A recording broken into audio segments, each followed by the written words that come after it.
আসসালামু আলাইকুম, welcome back to my page Mahmuda blog. আজ আমরা আড্ডা বিলাসে যাচ্ছি। আড্ডা বিলাসের একটা ভিডিও আপনাদের সঙ্গে কিছুদিন আগে শেয়ার করেছি, সেটা ছিল আড্ডা বিলাসের রাতের সৌন্দর্য। আর আজকে শেয়ার করছি আড্ডা বিলাসের দিনের সৌন্দর্যটা। তো আড্ডা বিলাসের সৌন্দর্যটা পুরোপুরি উপভোগ করতে হলে আমার পাশেই থাকতে হবে এবং পুরো ভিডিওটি দেখতে হবে। তো লেটস গো। এই তো আমরা আড্ডা বিলাসের রেস্টুরেন্টে প্রবেশ করছি। হ্যাঁ, যাচ্ছি। এই যে এই পাশে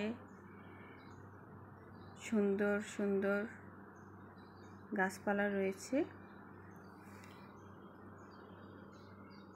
অনেক ধরনের পাতাবাহার ফ্লাওয়ার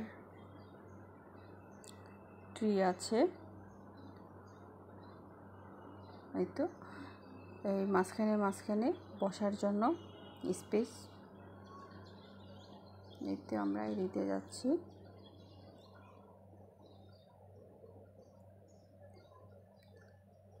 তারপর আড্ডা বিলাসে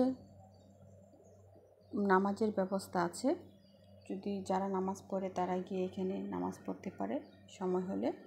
আর এটা হচ্ছে কিডস প্লেগ্রাউন্ড, এখানে বাচ্চারা খেলা করে। ওখানে গিয়ে বিশেষ করে বাচ্চারা অনেক মজা পাবে এখানে খেলা করে। এখানে ছবি তোলার মতো অনেক স্পেস আছে। যারা সেলফি প্রেমী আছেন তারা এখানে গিয়ে খুব মজা করে পিক তুলতে পারবেন। আর বর্তমান যুগে প্রতিটা ইয়েতেই ক্যাফেতেই ছবি তোলার থাকে। এই তো এটা হচ্ছে ভিতরে আড্ডা বিলাসে। যদি কেউ চায় এখানেও বসতে পারে, বসে খাবার অর্ডার করতে পারে। আবার কেউ যদি চায় বাহিরে বসবে, তার পছন্দ অনুযায়ী সে বাহিরে বসে খাবার অর্ডার করতে পারে। এই তো এখন আমরা এখান থেকে বের হয়ে যাচ্ছি।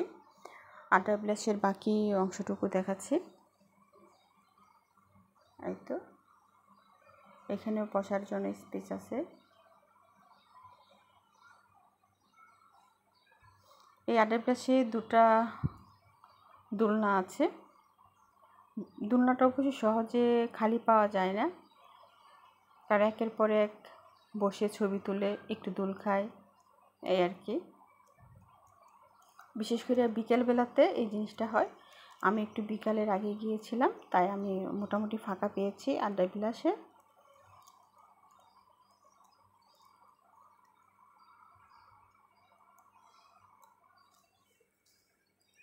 এই তো এখানে ছবি তোলার জন্য ভালো ভিউ আছে। আর যে এখানে কাপড়টা বসতে পারে দুজন। এই যে একটা দোলনা, আমার মেয়ে দৌড়ে গিয়ে দোলনায় বসে গেল ফাঁকা পেয়ে। তো সে যে বসছে উঠতে কিন্তু অনেক সময় লাগবে তার।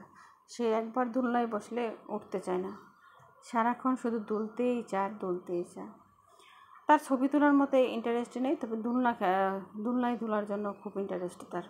তো এখন আমরা সিঁড়ি দিয়ে আড্ডা বিলাসের ছাদে উঠে গেলাম। এই সিঁড়ির কোনায় দাঁড়িয়ে আপনার এই পাশের ভিউটা দেখাচ্ছি পুরো। তো এখন আমি পুরো ছাদে উঠছি একদম সিঁড়ি বেয়ে। এই ক্যাফেটি অনেক আগে হয়েছে তো একটু হয়ে গেছে। এই যে এটা হচ্ছে ছাদের।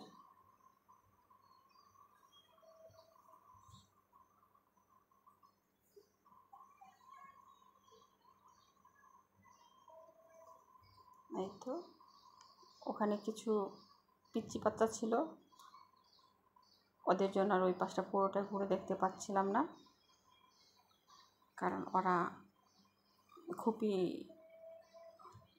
এক্সাইটেড ছিল।